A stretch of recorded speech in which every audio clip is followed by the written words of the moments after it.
ওয়াল আসর, সাবধান, হায়াতের কসম। হায়াত কিন্তু অনেক দামি, হায়াতের কারণে ক্ষতি, হায়াতের কারণে লাভ। সকল মানুষের হায়াত কিন্তু কমতাছে। ইন্নাল ইনসানা লাফি খুসর, হায়াত কমার দিক দিয়ে সব মানুষ লসে আছে। আদ-দুনিয়া মুদবিরাতুন ওয়াল আখিরাতু মুকবিলাতুন, দুনিয়ার হায়াত যাইতেছে আর আখিরাতের হায়াত সামনে আইতাছে। যারা দুনিয়ার হায়াতের মূল্যায়ন করবে তারা আখিরাতের হায়াত পাওয়া যাবে। দুনিয়ার হায়াত যদি হয় ঈমানের হায়াত, দুনিয়ার হায়াত যদি হয় নেক আমলের হায়াত, দুনিয়ার হায়াত যদি হয় দাওয়াত ও তাবলীগের হায়াত, দুনিয়ার হায়াত যদি হয় সবর আর তাহাম্মুলে সুসজ্জিত শাহাদাতেরও হায়াত, দুনিয়ার হায়াতি যদি এ দৌলতের মালিক কেউ হয় তাহলে দুনিয়ার হায়াতে তার লস নয়, তার দুনিয়ার হায়াত তাকে জান্নাতের অফুরন্ত হায়াতের সাথে যুক্ত করে দিবে। আর যারা দুনিয়ার হায়াত বরবাদ করবে তারা কিন্তু মৃত্যুর মাধ্যমে দোজখের ভেতরে তারা পড়ে যাবে। এ কারণে আল্লাহ তাআলা বলেন ওয়াল আসর, কালের কসম, হায়াতের কসম। হায়াত হলো ক্যাপিটাল, হায়াতের দ্বারা আখিরাত বাণিজ্য হয়। যার হায়াত যত লম্বা হয় তার ইবাদত তত বেশি হয়। যার হায়াত লম্বা তার লাইলাতুল কদর বেশি, যার হায়াত লম্বা তার রমজান বেশি, যার হায়াত লম্বা তার জীবনে নামাজ বেশি, সেজদা বেশি, যার হায়াত লম্বা তার কোরআন তেলাওয়াত বেশি। হায়াত বড় মজাদার জিনিস, এটা সবাই চায়। কেউ মরতে চায় না, সবাই বাঁচতে চায়। কারণ হায়াত সবাই চায়, কিন্তু হায়াত নিজে ইচ্ছায় পাওয়া যায় না। আল্লাহ যারে যা দেয় ওইটা সে পায়। দামি জিনিস কারোর জন্য অপেক্ষা করে না, ঘড়ির কাঁটা চলতে থাকে, কিনতে পাওয়া যায় না মার্কেটে। এ কারণে লম্বা হায়াত যে পাইল সে খুশনসিব। তবে আল্লাহর রাসূল বেশি লম্বা হায়াত চান নাই,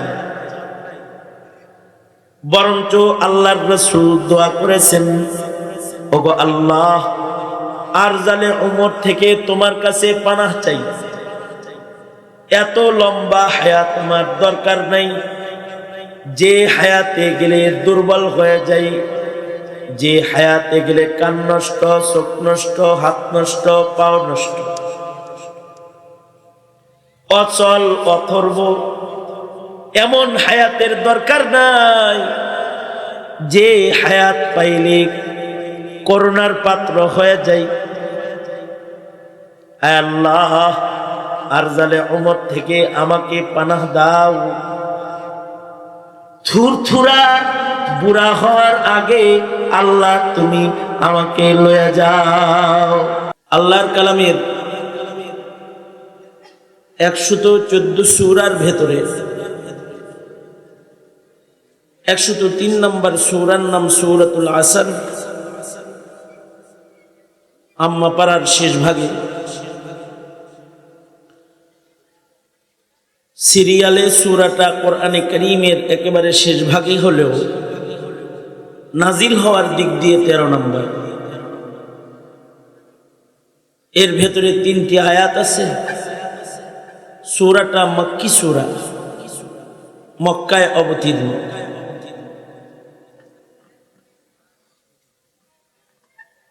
তিন আয়াত বিশিষ্ট ছোট্ট সূরা, কিন্তু এটার গুরুত্ব এত বেশি। ইমামে শাফিঈ রহমাতুল্লাহি আলাইহি বলেন,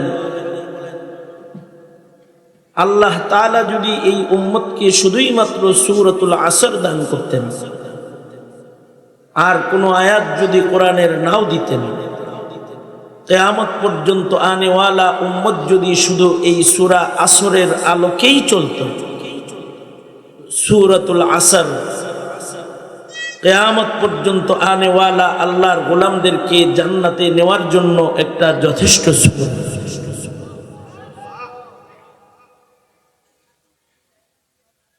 সাহাবায়ে কেরামের আমল ছিল,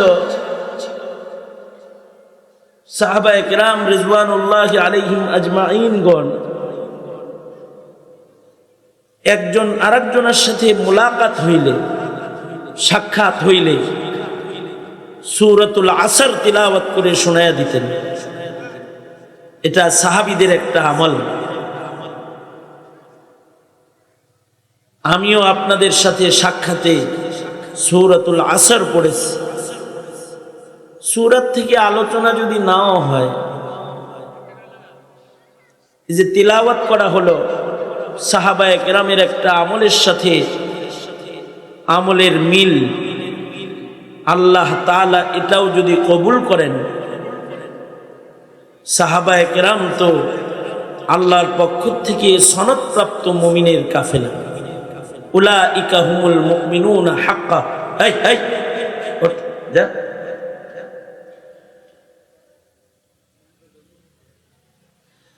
সাহাবায়ে কেরাম হলো সনদপ্রাপ্ত মুমিন।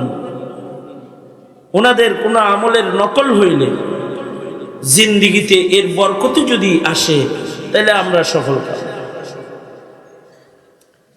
এই মানুষে সূরাতুল আসর তিলাওয়াত করেছে। সূরার ভেতরে আসরুন শব্দটি আছে, এ কারণে সূরার নাম সূরাতুল আসর। আল্লাহ রাব্বুল আলামিন সূরার শুরুতে আসরের কসম করেছেন। আল্লাহর কালামে আল্লাহ তাআলা কখনো কখনো কসম করে করে আল্লাহর কথা আল্লাহ বলেছেন। কোরআনে কারীমে অনেক কসম আছে, আল্লাহ কসম করে কথা বলেছেন। আমাদেরও ফিতরাত, আমরাও কসম করে কথা বলি। মানুষও কথা বলার সময় কসম করে। আল্লাহও কথা বলতে বহু জায়গায় কসম করে আল্লাহ কথা বলেছে। কিন্তু আমাদের কসমের উদ্দেশ্য একটা, আর আল্লাহ পাকের কসমের উদ্দেশ্য আরেকটা। আমরা কসম করি আমাদের কথায়, আমাদের কথাকে সত্য প্রমাণিত করার জন্য। আমরা কসম করি আমাদের কথার ওজন বাড়াইবার জন্য।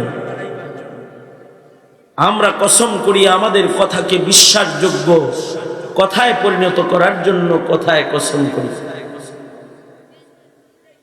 আল্লাহর কসম আমাদের কসমের মতো কোনো কসম না।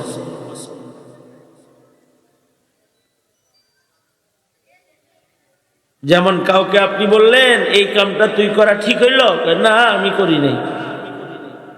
না তুই ছাড়া আর কেউ করে নাই, না করি নাই, তুই করছিস। দেখ ভাই আল্লাহর কসম করিনি। ঠিক আছে, তাইলে মনে হয় করেছে। আমাদের জীবনে আমাদের কথায় কসম হলো আমাদের কথার গুরুত্বকে বৃদ্ধি করার জন্য কসম হয়। আল্লাহ পাকের কালামের ভেতরে কোন কসম এমন উদ্দেশ্যে আল্লাহ করেন নাই, কারণ আল্লাহর কথা এমনিই বিশ্বাস্য। কালামুল মুলুকি মুলুকুল কালাম, আল্লাহর কথা তো কথার রাজ্যের রাজা। আর আল্লাহর চাইতে সত্যবাদী আর কে আছে? ওমান আসদাকু মিনাল্লাহি কিলা। সুতরাং আল্লাহর কথা তো সবই সত্য, এটা কসম করে সত্য প্রমাণিত করার কোনো দরকার নেই। তবে আল্লাহ তাআলা কোরআনে কসম করেছেন, কোরআনে কসম করে কথা বলে আল্লাহ যেই বস্তুর কসম করেছেন, আল্লাহ তাআলা ওই বস্তুর দিকে মানুষদেরকে দৃষ্টি আকর্ষণ করেছেন। আল্লাহর সৃষ্টির ভিতরে দামি দামি সৃষ্টি যা আছে, এগুলোর কসম করে আল্লাহ তাআলা ওই দামি বস্তুর দাম মানুষের কাছে পেশ করছে এবং মানুষকে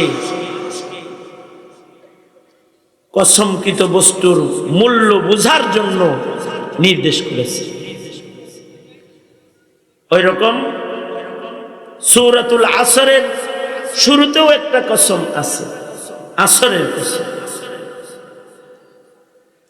আল্লাহ বলেন ওয়াল আসর, আসরের কসম। তার মানে আসর কিন্তু মূল্যবান।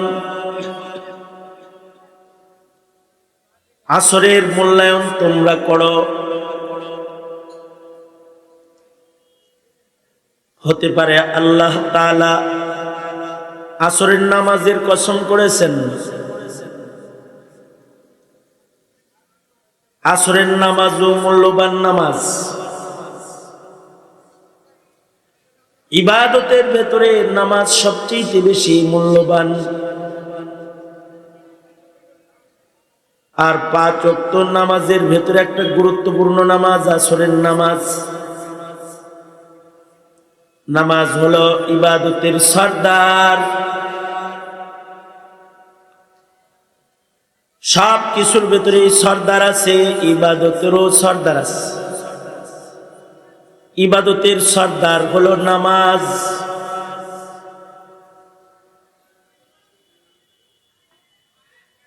ফিরিস্তাদের ভেতরে সর্দার ফিরিস্তা আছে, মানুষের ভেতরে সর্দার আছে।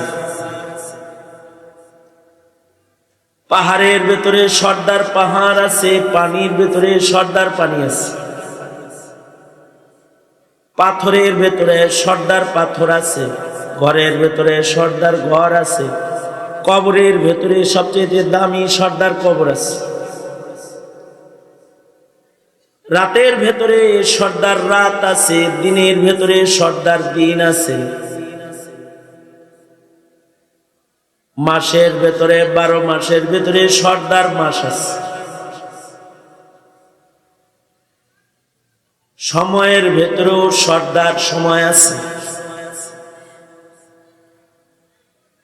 24 ঘন্টার ভেতরে সবচেয়ে দামি সময় সর্দার সময় হলো ওয়াক্তুল ফজর। ফজরের সময়টা হলো সবচেয়ে দামি সময়। রাতের ভেতরে যেমন লাইলাতুল কদরের পাশাপাশি আরো দামি রাত আছে, লাইলাতুন নিসফি মিন শাবান। ওরকম ফজরের নামাজ সর্দার নামাজ, এর সাথে একটা ওজির নামাজও আছে, দামি ওয়াক্ত দামি নামাজ ফজরের নামাজ। ফজরের নামাজের পরপরই দামি নামাজ হলো সালাতুল আসর। ফজরের ওয়াক্তের পরে সবচেয়ে দামি ওয়াক্ত হলো আসরের ওয়াক্ত। ফজরের ওয়াক্তটা হলো মাকামে বিলায়াত, মাকামে নবুয়ত। আর আসরের ওয়াক্তটা হলো মাকামে বিলায়াত।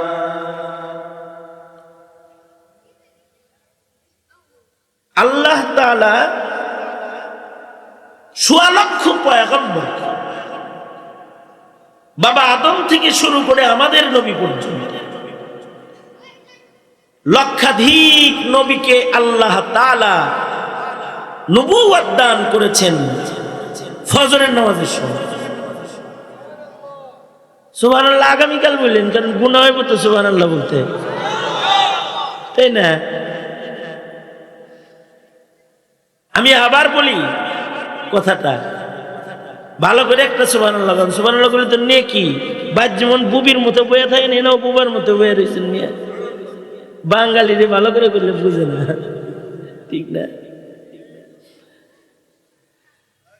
আমি এটাও বুঝি না যে মাইক বেশি ভালো হওয়ার কারণে আপনাদের কোনো সমস্যা কিনা, এটাও বুঝতেছি না। যে কত কিছু বোঝার আমার দরকার নেই, আমার পরে ওয়াজ করার লোক অনেক আছে, আমি কয়টা কথা কয়ে যাই। দুনো হাত উঁচা করেন। মহিলা প্যান্ডেল কি আজকেও কাছে? হ্যাঁ, দূরে, বাজার কাছে। সোজা করেন। মহিলা মাদ্রাসা তো মহিলাদের আগমন বেশি, আর মহিলারা আসছে দেখে পুরুষও বেশি আসছে। সব মহিলার লোকে পুরুষ একজন একজন আসছে, আর এই পুরুষগুলা তার যার যার মহিলা পাহারা দিতেছে বাইরে মাহফিলে আসে। সোজা করেন, সোজা করেন। আপনারা যারা মহিলা ছাড়া নিশ্চিন্ত মনে ওয়াজ শুনতে আইছেন, তারা মহিলা প্যান্ডেলের কাছে যান নাই, বাচ্চা গেছেন। আপনারা ভালো করে কিছু কথা শুনেন। সোজা করেন, নাড়াচাড়া দেন, জবান খুলে আওয়াজ করে বলেন সুবহানাল্লাহ। আরো জোরে বলেন সুবহানাল্লাহ, আলহামদুলিল্লাহ, লা ইলাহা ইল্লাল্লাহ, আল্লাহু আকবার। আওয়াজ করে বলেন আল্লাহু আকবার। হাত নামান, আরো জোরে করে বলেন আল্লাহু আকবার। আল্লাহু আকবার যত জোরে বলবেন শয়তান তত দূরে যাবে। জোরে বলেন আল্লাহু আকবার।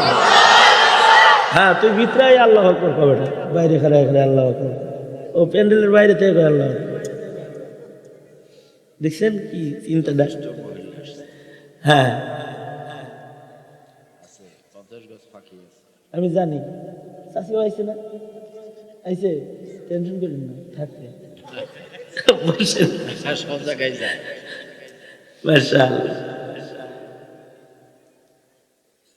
আপনারা আমার দিকে থাকেন, আর আপনাদের অ্যাটিটিউড দেখলে আমি যেন বুঝি যে আমি যা বলতেছি আপনারা তা শুনতেছেন এবং বুঝতেছেন।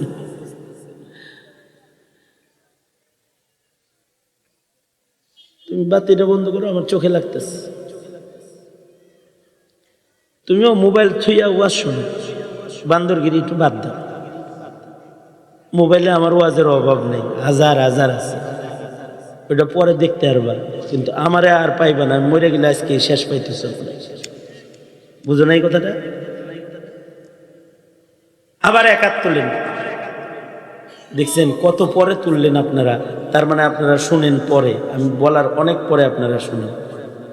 দুনো হাত তুলেন, এক হাত নামান, দুনো হাত নামান। দুনো হাত নামাইতে গেছি, একজন আবার এক হাত তুইলা তারপরে নামাইছে, একজন ভালো করে হয়েছে। আল্লাহ আল্লাহ কবুল করুক, আমিন বলেন। দেখেন, আমার পরে অনেকগুলো গুরুত্বপূর্ণ মেহমান আছে, সুতরাং আমার সময়ও এমনি কম, আজকে বেশি সময় নেই, কারণ ওই যে আশরাফি সাহেব আমার মাথার উপরে বয়ে রয়েছে, যে কোনো সময় উনি এখানে চলে আসবে। তারপরে আবার আমার দোস্ত হাসান জামিল সাহেব আছেন, মোহতামিম সাহেব তো বড় মনের মানুষ, উনি অনেক মেহমান দাওয়াত দিছে। যত পরিমাণ মেহমান দাওয়াত দিছে, সবার নাম যা ছোট ছোট করে দিছে, ওগুলো যদি বড় করে দিত তাহলে মাহফিল হইতে হইতো 2 দিন। কিন্তু দুর্ভাগ্যজনিত কারণে শীত বেশি দেখে মাহফিল 1 দিন, অথবা সারা রাত যদি দিত তাহলে ফজর পর্যন্ত ওয়াজ শোনা যেত। তা আমি কিছু কথা যেদিকে চলতেছিলাম ওই দিকে চলি, আপনারা একটু তাওয়াজ্জুহ এই দিকে করেন। আমি আবার বলি কথাটা, সব জিনিসের ভেতরে সর্দার আছে, রাতের সর্দার আছে লাইলাতুল কদর, দিনের সর্দার আছে ইয়াউমুল জুমআ, ইয়াউমুল আরাফা, পাহাড়ের সর্দার আছে সফা মারওয়া, তুর নূর সুর, মাসের সর্দার আছে শাহরুর রমাদান,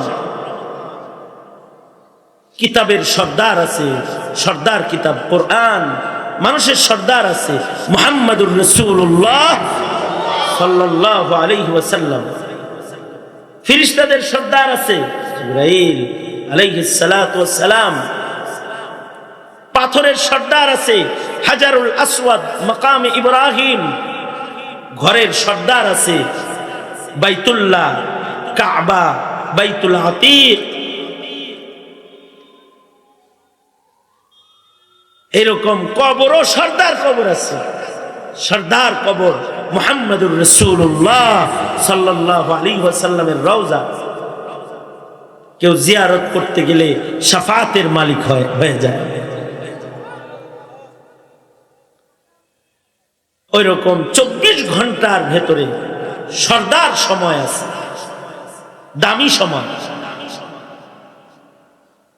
24 ঘন্টার ভেতরে সবচেয়ে দামি সময় হলো ওয়াক্তুল ফজর।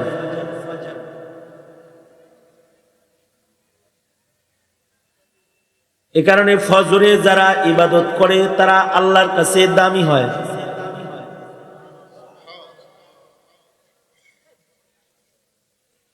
এ কারণে ফজরের নামাজ যারা পড়ে তারা আল্লাহর কাছে দামি নামাজ, কারণ তাদের নামাজের সাক্ষী দেয় ফেরেশতা। ফজরের নামাজ হলো নামাজের সাক্ষ্য নামাজ। এ সময় ফেরেশতাদের শিফটি পরিবর্তন হয়। জমিনের ফেরেশতা, আসমানের ফেরেশতা উপরে আসা যাওয়া করে, এক শিফটি যায় আর এক শিফটি আসে। এ কারণে ফজরের নামাজ হলো সাক্ষী নামাজ। আকিমিস সালাতা লিদুলুকিশ শামসি ইলা গাসাকিল লাইল ওয়া কুরআনাল ফাজর ইন্না কুরআনাল ফাজরি কানা মাশহুদা। ইবাদতের ভেতরে সর্দার হলো নামাজ। 5 ওয়াক্ত নামাজের ভেতরে সর্দার নামাজ হলো ফজরের নামাজ। ফজরের নামাজের সময়ের দাম বেশি, ফজরের নামাজে কুরবানি বেশি, ফজরের নামাজে মেহনত বেশি। যান মিয়া, হয়তো পিছে যান, তাছাড়া এনতে যান, কানের গোড়াতে কথা কন খালি।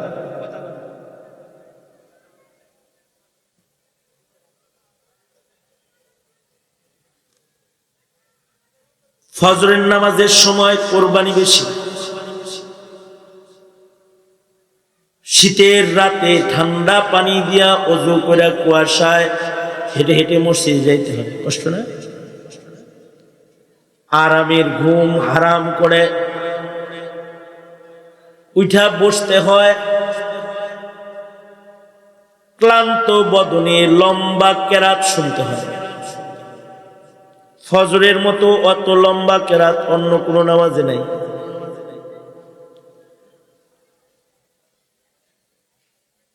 ফজরের নামাজে কুরবানি বেশি, কষ্ট বেশি, তিলাওয়াত বেশি। ফজরের ওক্তের দাম বেশি। এ কারণে ফজরের নামাজের মূল্য বেশি।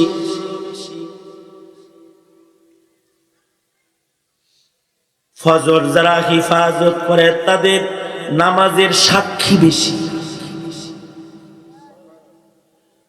অন্যান্য নামাজ পড়ে নামাজের সাক্ষী মানুষ হয়। রাস্তা দিয়ে হাইটা যায়, কেউ দেখে নামাজ পড়তে যায়, তো সে সাক্ষী হয়।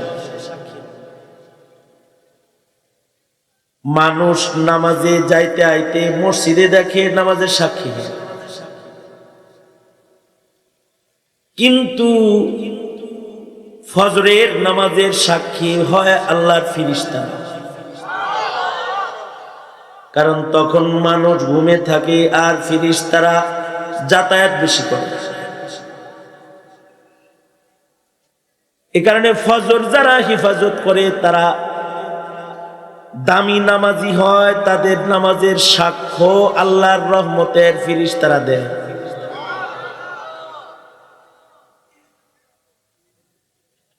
তাহলে ফজরের নামাজ ঘরে পড়ার নামাজ নাকি মসজিদে গুরুত্বের সাথে যায় পড়ার নামাজ? এক ওয়াক্ত না 5 ওয়াক্ত? আল্লাহর রাসূল বলেন,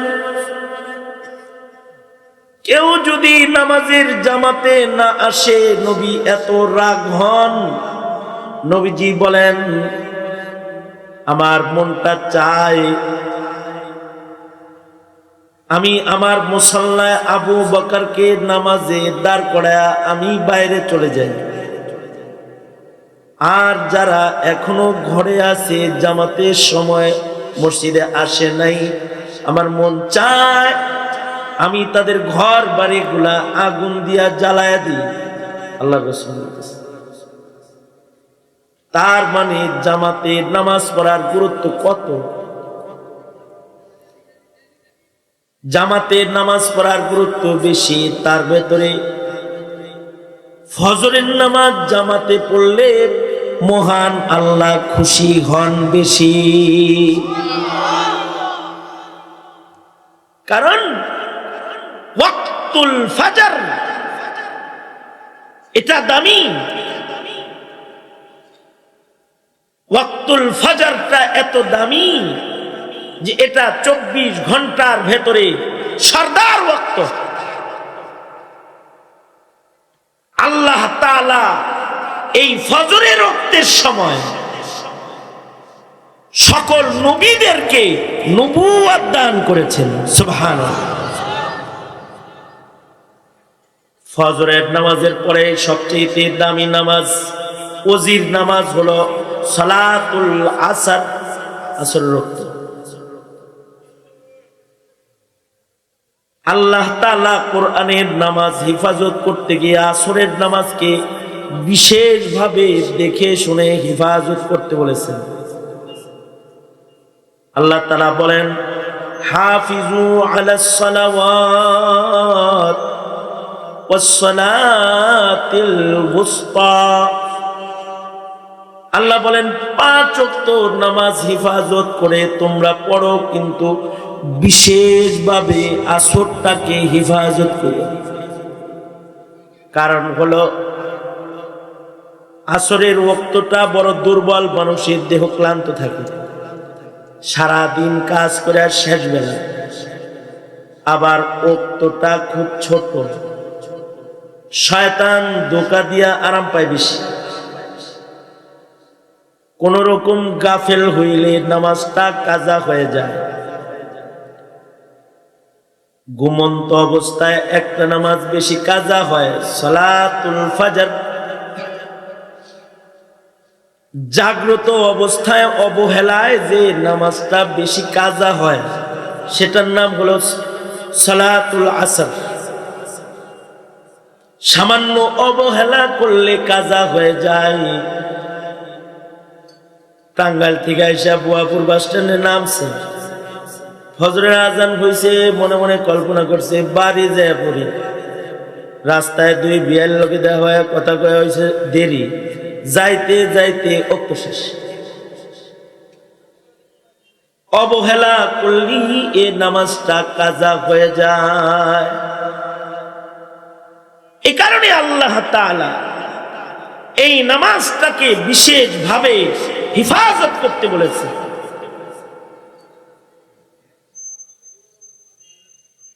আর এই নামাজের হিফাজতের মাধ্যমে, আসর হিফাজতের মাধ্যমে আল্লাহর কাছে বান্দার গুরুত্ব বাড়ে। এ কারণে আসরের নামাজটা হলো মাকামে ভিলায়াত। আসরের নামাজের সংরক্ষণের মাধ্যমে ওয়ালায়াতের মর্যাদা বৃদ্ধি হয়। আল্লাহু আকবার, জোরে বলেন।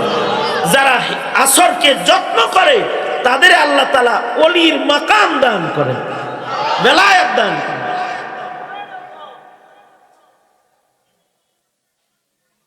এই কারণে খাজা কুতবুদ্দিন বখতিয়ার কাকি রহমাতুল্লাহ আলাইহি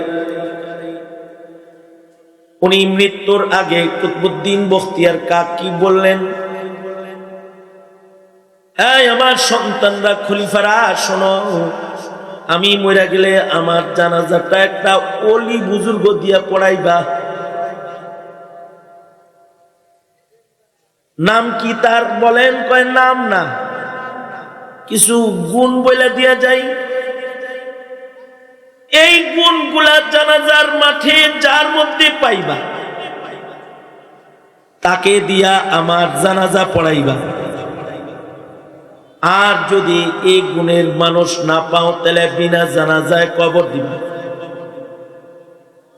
1 নাম্বার গুণ, বালেগ হওয়ার পর থেকে আমার জানাজা পর্যন্ত যার জীবনে কোনোদিন তাকবীরে উলা ছুটে নাই। তাকবীরে উলা বুঝছেন? হ্যাঁ, ইমাম সাহেবের সাথে সাথে নামাজে দাঁড়াইছে, তাকবীর থেকে সে নামাজে হাজির আছে কতদিন? বালেগ হওয়ার পর থেকে জানাজা পর্যন্ত তার জীবনে কোনোদিন তাকবীরে উলা ছুটে নাই। এমন একজন পাক্কা নামাজি যেন আমার জানাজা পড়ায় যার তাকবীরে উলা ছুটে নাই। আগের জমানার মানুষ এমন ভাবে নামাজ পড়তেন যে তাদের তাকবীরে উলা ছুটত না। যেমন সাঈদ ইবনে মুসাইয়িব, জমানার শ্রেষ্ঠ একজন তাবেঈ বুজুর্গের নাম, যিনি 40 বছর লাগাতার তাকবীরে উলার নামাজ পড়ছেন। ভালো করে শুনলে সুবহানাল্লাহ, আর একটু ভালো করে বাইরে আর একটা কথা, শুধুই মাত্র 40 বছর তাকবীরে উলার নামাজ পড়ছেন তা নয়, 40 বছর তিনি আজানের আগে মসজিদে প্রবেশ করছেন। 40 বছর আজানের আগে মসজিদে গেছেন। ওনাকে বলা হয়েছে নামাজের আগে এত গুরুত্বের সাথে মসজিদে আসেন কেন? উনি কাঁদতেন আর বলতেন যে হাসরে যদি আল্লাহ জিগায় আমার ঘরে তোমার ডাক্কা আনা লাগতো কেন, তখন কি উত্তর দিব? এই জন্য আল্লাহ ডাকটা দেওয়ার আগে আইসা বসে থাকে।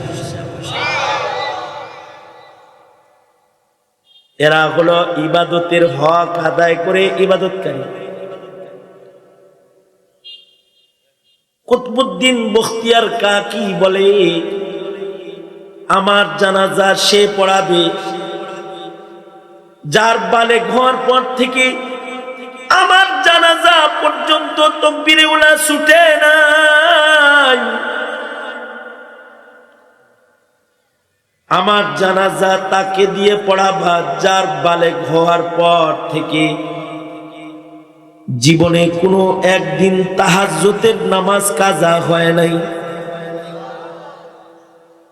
সারা জীবন তাহাজ্জুদ কাজা না হওয়া, এটা কত বড় সাধনার কাজ। ইমামে আজম আবু হানিফা রাহমাতুল্লাহি আলাইহি, আমাদের হানাফি মাযহাবের ইমাম, ইমামে আজম, ইমামুনা ইমামুদ দুনিয়া, ইমামুদ দুনিয়া, ইমামে আজম আবু হানিফা রাহমাতুল্লাহি আলাইহি রাতের নামাজ কত গুরুত্বের সাথে পড়েছেন।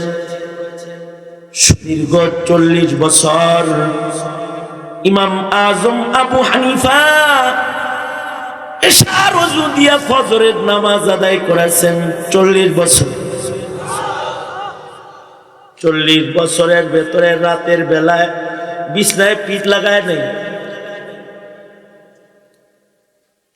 খাজা কুতবুদ্দিন বখতিয়ার কাকি বলে আমার জানাজা তারে দিয়া পড়াইবা যার জীবনে তাহাজ্জুদের নামাজও কাজা নাই। 3 নাম্বার গুণ, আমার জানাজার ইমামতি সে করবে যার চোখ দিয়া কোনদিন পরনারী দেখে গুনার কল্পনা করে নাই। পরনারী দেখছে, নজরে ফুজাত, চোখ পড়েই যেতে পারে, কিন্তু দেখার জন্যই যে গার্লস স্কুলের সামনে হারাই দিচ্ছে, ওয়াজের বাহানায় পছন্দের বেরিয়ে দেখবার লেগা মহিলা প্যান্ডেলের কাছাকাছি ঘোরাফেরা করতেছে। বুঝেন নাই কথা? আকর্ষণ নিয়ে দেখা একটা হলো চলতি পথে দৃষ্টি পড়ে যাওয়া, আর একটা হলো কবি নজরুলের মতো দেখা। নজরুল বলে, তুমি সুন্দর তাই চেয়ে থাকি, একই মোর অপরাধ। তবে কবি নজরুলের ভালো কিছু কবিতাও আছে। তার মরার চিন্তার কবিতা, কবরের চিন্তার কবিতা, মসজিদেরই পাশে আমার কবর দিও ভাই, যেন গড়ে থেকেও মুয়াজ্জিনের আজান শুনতে পাই। আমার তো মন বলে নজরুলের এই কবিতার কারণে আল্লাহ হয়তো তার কবরের আযাব মাফ করে দিতে পারে।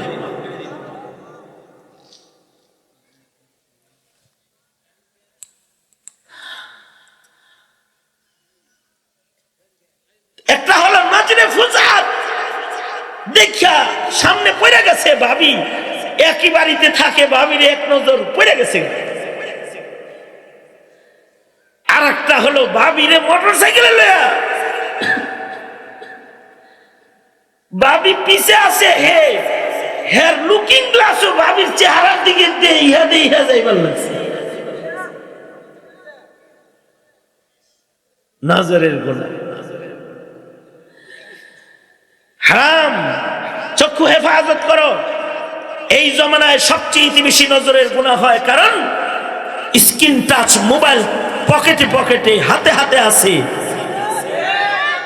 সাক্ষাতে দেখতে না পারলে ভিডিও কলে কয় একটু দেখি, ব্যাস।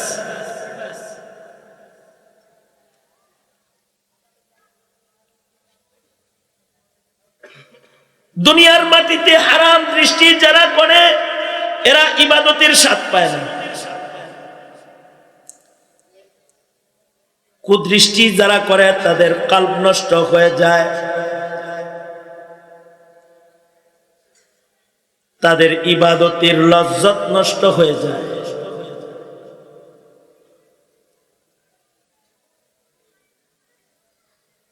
কুদৃষ্টি করা বড় কবিরা গুনার একটা কবিরা গুনাহ। বদনজরি আকবরুল কাবাইরের একটা, কারণ এর দ্বারা গুনার যাত্রা শুরু হয়। চোখের হিফাজত যদি কেউ করে তাহলে সে বলি হয়ে যায়। বদনজরি, বদগুমানি, বদজবানি, এ তিনটা গুনাহ থেকে কেউ যদি নিজের বাঁচায়, আল্লাহ তাআলা তাকে মাকামে বিলায়াত দান করে। খাজা কুতবুদ্দিন বখতিয়ার কাকি বলে, এমন মানুষ দিয়া আমার জানাজা পড়াইবা যে তার চোখ দিয়া কখনো পরনারী দেখে গুনার ধান্দা করে নাই। 4 নাম্বার, ওই মানুষ দিয়া আমার জানাজা পড়াইবা যার জীবনে কোনদিন আসরের নামাজ তো ছাড়ে নাই, আসরের আগের সুন্নত যার জীবনে কোনদিন কাজা হয় নাই। তার মানে হলো বেলায়েতের মাকাম উঁচু লাগবে। আসরের হিফাজতের মাধ্যমে বেলায়েত বন্টন হয়। সত্য কুতবুদ্দিনের জানাজা যখন হয়েছে, খাদেমে দাঁড়ায় বলে, জানাজার মাঠে আছেন কি কেউ? যার 4 গুণ আছে থাকলে জানাজা পড়ান, তাছাড়া বিনা জানাজায় কবর দেওয়ার নির্দেশ আছে। চোরের কাছে যেমন চোরের খবর থাকে, ওলির কাছে ওলির খবর থাকে। কুতুবউদ্দিন জানতেন ভালো মানুষ আমার রাজ্যে আছে, তার একটু আমি চইলা যাই, কিন্তু ভালো মানুষটা দেখায় দিয়ে যায়। কার কাছে যাবে, কার কাছে যায় কিছু শিখবে, কার সান্নিধ্যে সময় কাটাবে দেখায়া দিয়ে যাই। খাদেমে কুতুবউদ্দিনের বক্তব্য পেশ করলেন, জানাজার মাঠে যারা আছে সবাই মাথা নিচের দিকে দিয়া দাঁড়ায় রয়েছে। কারোর জানাজা পড়ানোর হিম্মত নাই।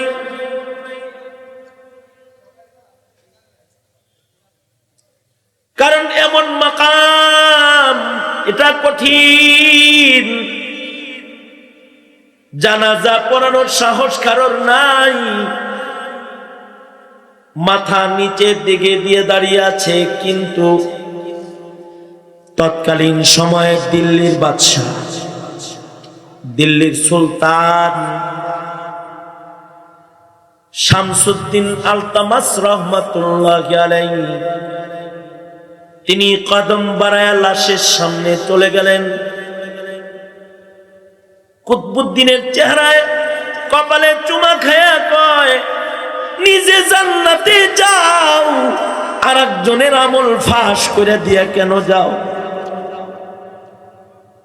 সারা জিন্দেগি নিজের এই আমলগুলোকে গোপন রেখেছি, আজকে তোমার জানাজা পড়াইতে গিয়ে ফাঁস হচ্ছে। ময়দানে মাহশারে যেন একা একা জান্নাতে যাও না, শামসুদ্দিন আলতামাসকে সাথে নিয়ে জান্নাতে যাও। তার মানে একজন রাজনীতিবিদ, দিল্লির শাসক, বাদশাহ, তার ইবাদতের মাকাম এত উঁচু, তার তাহাজ্জুদ কাজা নাই, তার আসরের সুন্নত কাজা নাই, তার চোখ দিয়া পরনারী দেখে গুনার চিন্তা কখনো করে নাই। সে তাকবীরে উলা ছাড়া নামাজ পড়ে নাই। আল্লাহু আকবার জোরে বলেন। শেখ হাসিনারও তাহাজ্জুদ কাজা নাই।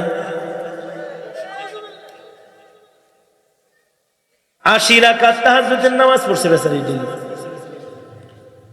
ইশরাকের নামাজ পর্যন্ত কোরআন মজিদ পড়ছে, লম্বা হিজাব করছে, হজ উমরা করছে, উপজেলায় উপজেলায় একটা করে মডেল মসজিদ বানাইছে। আলেমদেরকে মাঝে মাঝে গণভবনের দাওয়াত দিয়ে খেলেছে। কওমি সনদের স্বীকৃতি দিছে, ইজতেমার জায়গা দিছে, ইসলামী ফাউন্ডেশন করছে। কিন্তু নামাজ পড়ছে আর বেনামাজি যারা সব সংসদে নিচ্ছে। নর্তকী, গান গায়, অভিনেতা অভিনেত্রী, বৈবাহিক বন্ধন ছাড়া বাচ্চার মা বাপ যারা, তা করে মূল্যায়ন করছে। আর জমিনের শাইখুল হাদিস, আলেম ওলামা, পীর বুজুর্গ ধরে ধরে জেলখানায় ঢুকাইছে।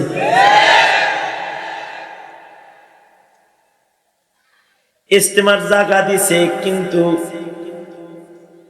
ইজতেমার পবিত্র মাটিতে হেলমেট বাহিনী ঢুকায় মারামারি করায় রক্ত ঝরাইছে। এই জমিনে 50 বছরের ভেতরে চোখের পানি ছাড়া অন্য কোনো পানি পড়ে নাই। কিন্তু এই জমিনে গায়ের রক্ত ঝরাইছে, লাশ ফলাইছে। উপজেলায় উপজেলায় মসজিদ বানাইছে। সারা দুনিয়ার সব মসজিদের ভেতরে এতাহাতি, অজাহাতি, ডান্ডা বাহিনী খারাপ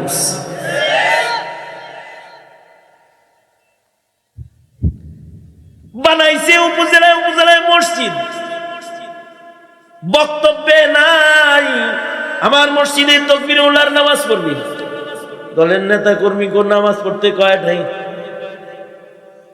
কিন্তু আপনাদের সন্তানদেরকে বলে গেছে পূজায় যাই হোক, ধর্ম যার যার, পূজা আমাকে সবার একটু যাই হোক। বানাইছে মসজিদ আর পূজার প্রসাদের দাওয়াত দিছে। মুসলমানের সন্তানদেরকে হিন্দুত্ববাদ শিখানোর জন্য গোমাতা পড়াইছে আর সিলেবাস থেকে ইসলাম সরাইছে। মহান খেদমতগুলো আঞ্জাম দিয়েছে। এই দেশটায় হাজার হাজার কোটি টাকার মূর্তি নির্মাণ করে দেশটাকে এক মন্দির বানাবার চেষ্টা করেছে। আলেমরা এর বিরুদ্ধে কথা বলেছে, গাত্রদাহ শুরু হয়েছে। দাদাকে ডেকে এনে মুসলমানের মাটিতে কসাই দাদুকে দিয়ে অনুষ্ঠান করেছে, প্রতিবাদ আলেম করেছে, তো আলেমদেরকে জেলে তালাবদ্ধ করে বছরের পর বছর আটকায় রেখেছে। ধন্যবাদ জানাই আমার দেশের মুসলিম ঘরের মুসলিম মুমিন সন্তানদেরকে। আগে ভয় পাইতাম, চিন্তা বেশি করতাম, এখন চিন্তা যেমন করি আত্মতৃপ্তি কম না, বা সাহসও কম না। সাহস আগের চাইতে এখন আরো বেশি, কারণ এই দেশে আলেমরা মূর্তির বিরুদ্ধে কথা বলেছে, মূর্তি নির্মাণ করতে মানা করেছে, কিন্তু কোন আলেম মূর্তি ভাঙ্গে নাই, কোন তলবে আলেম মূর্তি ভাঙ্গে নাই, মাদ্রাসার ছাত্র মূর্তি ভাঙে নাই। মুসলমানের দেশের ইব্রাহিমের ছেলেরা পরে স্কুল কলেজে, কিন্তু হাসিনার নির্মিত সকল মূর্তি 24 ঘন্টার ভেতরে পরিষ্কার করে দেশটা মূর্তি মুক্ত করে ফেলেছে। ইব্রাহিমের সন্তান, তাদের কর্মকাণ্ড দেখে মনে হয় এই দেশে যারা নাস্তিক্যবাদ, হিন্দুত্ববাদ, কাদিয়ানি মতবাদ প্রতিষ্ঠা করতে চায় তাদের স্বপ্ন বাস্তবায়ন হবে না। মুক্তিযোদ্ধার সন্তানরা আছে, সময় মতো হাসিনারে যেমন দিল্লি পাঠায় দিছে, তাদেরকেও তাদের দাদাদের কাছে পাঠায় দিবে, সময় মতো পাঠায় দিবে।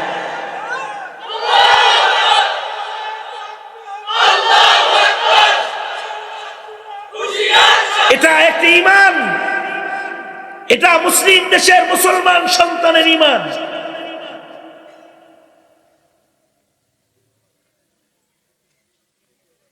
তবে আগের জমানায় মুসলমানের হালত রং আলাদা ছিল। এক সময় দিল্লির শাসকের হালত ভিন্ন, মুনাফিক শাসক না।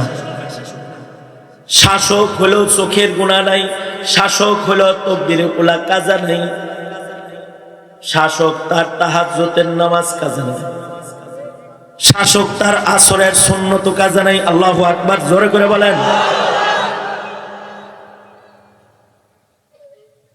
সুলতান শামসুদ্দিন আলতামাস রহমাতুল্লাহি আলাইহি তিনি জানাজার নামাজের ইমামতি করলেন, ওনার আসরের সুন্নত কাজা নাই। তার মানে হলো আসরের গুরুত্ব যারা বেশি দেয়, ওলি হিসেবে তার মর্যাদা বেড়ে যায়। এ কারণে আল্লাহ তাআলা আসরের কসম করেছেন, তার মানে আসরের দিকে দৃষ্টি আকর্ষণ করেছেন। এই সফল হতে চাও তো আসর দেখে রাখো। হতে পারে যে আল্লাহ তাআলা কসম করেছেন, হায়াতের কসম করেছেন। হায়াত অনেক মূল্যবান জিনিস, তাই এর কসম করে এর মূল্য জাতির কাছে পেশ করেছেন। হায়াতের সাথেই মানুষের ক্ষতির সম্পর্ক, হায়াতের সাথেই মানুষের লাভের সম্পর্ক। হায়াত কামে লাগাইলে লাভ, হায়াত অপচয় করলে লস। এ কারণে আল্লাহ তাআলা হায়াতের কসম করেছেন। তার মানে হায়াতের মূল্যায়ন করো, হায়াত কিন্তু দামি। 1 মিনিট হায়াতের অনেক দাম। 1 মিনিট হায়াত যদি কেউ পায় সে জান্নাতে চলে যায়। বাচ্চা জন্মের পরে যদি 1 মিনিট হায়াত পায়, 1 সেকেন্ড হায়াত পায়, কান্নার আওয়াজ যদি পাওয়া যায়, 1 মিনিটের হায়াতের এত দাম যে এই বাচ্চাটাকে মুসলিম হিসেবে গণনা করে মুসলিম নাম রেখে,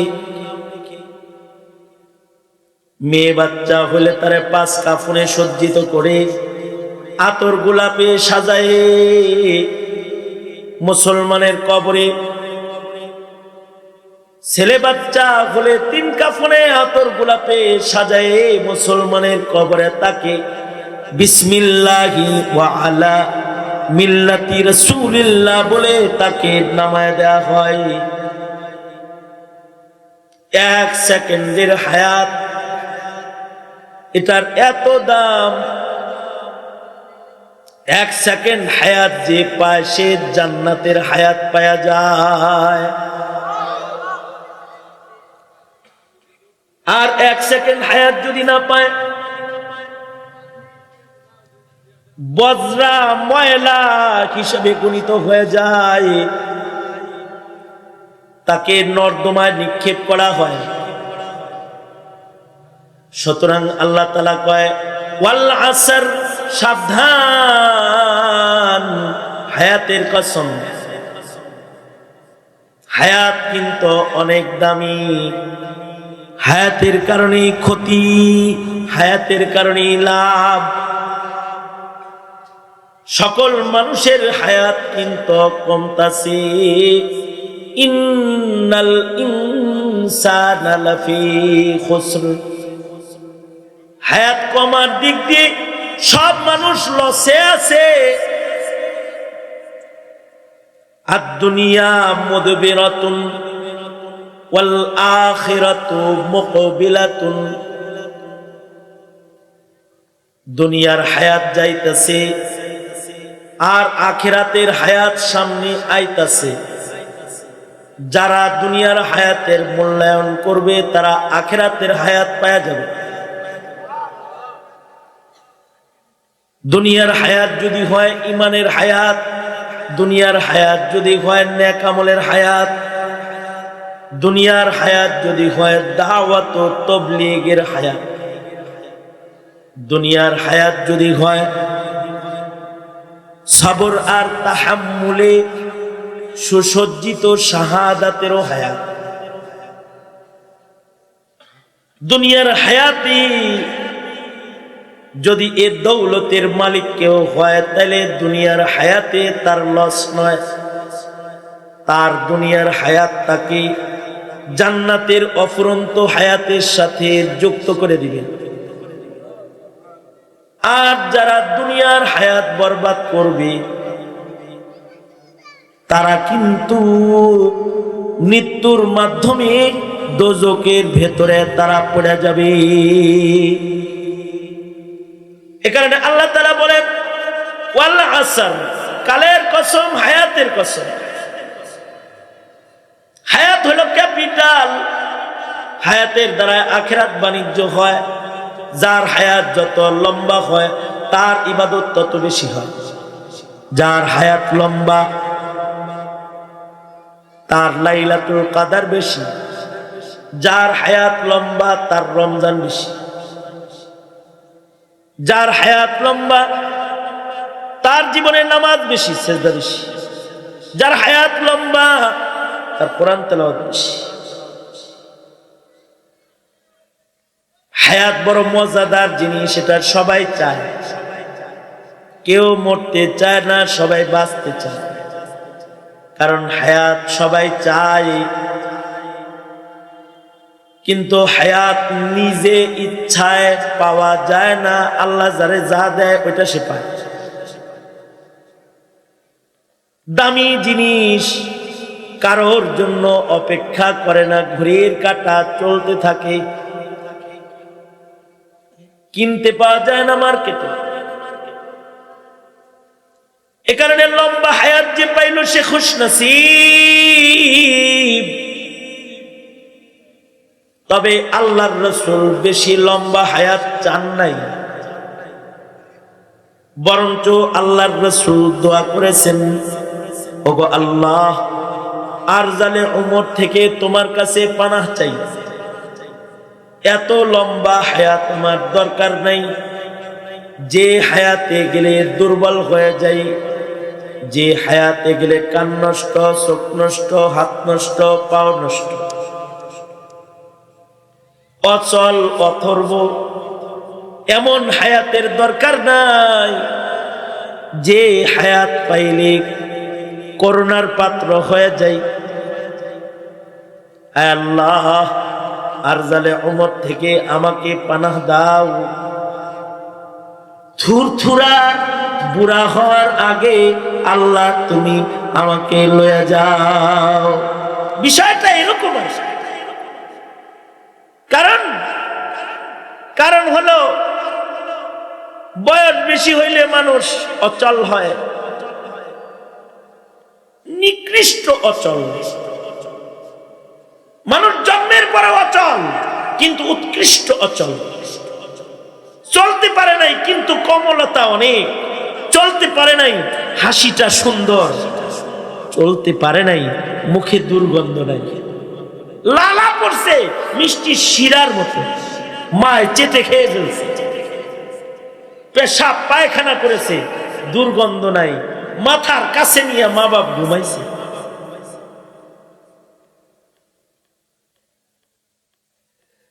কাউকে মেরেছে তো সেটাও ভালো লাগছে, মুখ আগায় দিছে, মারেন মারেন, কমল হাতের থাপ্পড় এটাও ভালো লাগছে, কিন্তু বুড়া হাতের থাপ্পড় ভালো লাগে। বড় মানুষে যদি থাপড়ায় তাহলে খারাপ লাগে, বাচ্চায় যদি থাপড়ায় তাহলে মজা লাগে। বাচ্চা যে তার ভেতরে দুর্বলতার সাথে একটা কোমলতা বিদ্যমান আছে, কিন্তু বুড়া দুর্বলতার সাথে নিকৃষ্টতা বিদ্যমান আছে। চামড়া ঘুচায় যায়, মুখে দুর্গন্ধ এসে যায়, চক্ষু অচল হয়ে যায়, কান অচল হয়ে যায়, দাঁড়াবার ক্ষমতা নষ্ট হয়ে যায়। এমন নিকৃষ্ট হায়াত থেকে আল্লাহর রাসূল পানাহ চাইছেন, কিন্তু নবীজি দোয়া করছেন, আল্লাহুম্মা বারিক ফি হায়াতি। ওগো আল্লাহ, আপনি আমার হায়াত বরকতপূর্ণ করে দেন, বরকতপূর্ণ হায়াত দেন। অর্থাৎ কম হায়াত কিন্তু বরকতওয়ালা হায়াত, হায়াত কম কিন্তু তার ভেতরে নেকি বেশি দান করে, সব বেশি। আল্লাহ তাআলা কবুল করছেন, রমজান দিছেন, এই তো আইতাছে। নফল করবে ফরজের সওয়াব পাবে, ফরজ করবে 70 গুণ বৃদ্ধি হবে। এক রাত দান করছেন, খায়রুম মিন আলফি শাহর, বরকত বেশি, কিন্তু হায়াত কম, মাত্র 63। নবীজির হায়াত 63, আবু বকরের হায়াত 63, উমরের হায়াত 63, হযরত ইমাম বুখারীর হায়াত 63, ইমাম নববী মাত্র 14 বছর কাম করছেন, 14 বছরের বরকত এত বেশি, দুনিয়ার এমন কোন বিষয় নাই যে বিষয়ে কলম ধরে না। এই উম্মতের হায়াত হলো 60-70 এর মাঝে শেষ, কিন্তু বরকত বেশি। অন্য উম্মতের বরকত কম, এই উম্মতের হায়াত কম, বরকত বেশি। কারণ বরকতপূর্ণ হায়াত ভালো। 80 বছরের নাস্তিকতার হায়াতের চাইতে 24, 23, 21 বছরের আবু সাইদ মুগ্ধদের হায়াতের অনেক দাম, যে সত্য বলতে গিয়ে শহীদ হয়ে জীবন দিয়া মানুষের কাছে স্মরণীয় হয়ে কবরে চলে গেছে। শিয়ালের মতো তুমি 1000 বছর বেঁচে না থেকে সিংহের মতো বেঁচে থাকো একদিন। ওপারের ডাকে সাড়া দিয়েও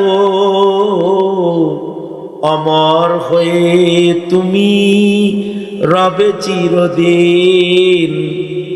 অমর হয়ে তুমি রবে চিরদিন। খুব লম্বা হায়াত দরকার নাই, কিন্তু বরকতওয়ালা হায়াত দরকার। কারণ হায়াতের দাম অনেক বেশি। 1 সেকেন্ড হায়াতেরও অনেক দাম, 1 রজনী, 1 দিনের অনেক দাম। কিন্তু হায়াত দামি হবে কখন? যখন হায়াতটা হবে ইমানের হায়াত। হায়াত পাইলে ফুরায় যায়, হায়াত পাইলে কবর রেডি হয়ে যায়। যে হায়াত পায় না তার কবর নাই, যার হায়াত আছে তার কবর আছে। সব মানুষ কবরের দিকে যাইতাছে, সব মানুষ মিজানের দিকে যাইতাছে। যার হায়াত আছে সে পুলসরাতের দিকে যাইতাছে, যার হায়াত আছে সে হাসরের কাহার জালালের মালিকের সামনের দিকে যাইতেছে।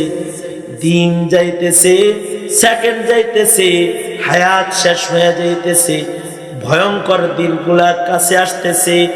এ কারণে হায়াতওয়ালা সব মানুষগুলাই ধ্বংসের ভেতরে পড়তাছে। কিন্তু ইল্লাল্লাযীনা আমানু, যাদের ঈমান আছে, যাদের নেক আমল আছে, যারা সত্য বলে, যারা সত্যের দাওয়াত দেয়, যারা নিজে নেক, অপরকে নেক বানানোর প্রচেষ্টার দাওয়াতে যারা ব্যস্ত রয়, তাওয়াসি ইলাল হক, তাওয়াসি ইলাস সাবর, এই গুণগুলা হায়াতে যাদের ভেতরে পাওয়া যায়, তাদের মরণ কাছে আইলে কোনো চিন্তা নাই। তারা মরণ দরজা দিয়া স্থায়ী জান্নাতের হায়াতের ভেতরে ঢুকে যায়। যারা তাদের হায়াতকে 4 নীতিমালায় কাজে লাগায়: ঈমান, নেক আমল, দাওয়াত ও তাবলীগ, সবর ও মুজাহাদা। সুতরাং হায়াত পাইছি আল্লাহ পাকের নিয়ামত। কিন্তু সাহাবী সূরা আসর পরে শোনায় বলতো, হায়াতের মূল্য দিল বন্ধু, বেঁচে আছো তো ভালো করে বেঁচে থাকো। বাস এই মুলাখাস একটি সবক আপনাদের কানে দেওয়ার মানুষে আমি সূরাতুল আসর তিলাওয়াত করেছি।